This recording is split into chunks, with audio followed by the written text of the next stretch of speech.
Beralih ke Prabu Muli, setelah menetapkan 3 orang tersangka kasus dugaan korupsi pakaian olahraga lansia Dinkes 2021, Kejari Prabu Muli menggeledah rumah salah satu rumah tersangka dalam kasus ini.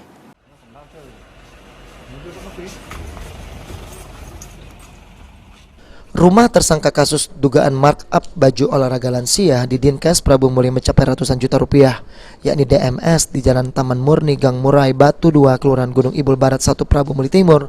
Digeledah penyidik Kejaksaan Negeri Prabu Muli. Penggeledahan dilakukan untuk menyita dokumen-dokumen terkait perkara korupsi markup pengadaan pakaian olahraga pelayanan kesehatan lanjut usia di Dinas Kesehatan Kota Prabu Muli pada 2021. Setidaknya ada 10 anggota Kejari Prabu Muli masuk ke rumah DMS dan langsung melakukan penggeledahan.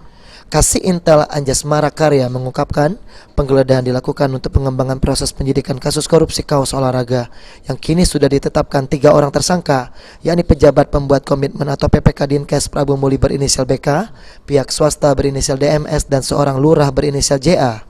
Usai geledah rumah tersangka DMS, penyidik tindak pidana khusus Kejari Kota Prabu Muli kembali melakukan penggeledahan dan pemeriksaan berkas dari Dinkes Prabu Muli. Beni Firdaus, PAL TV.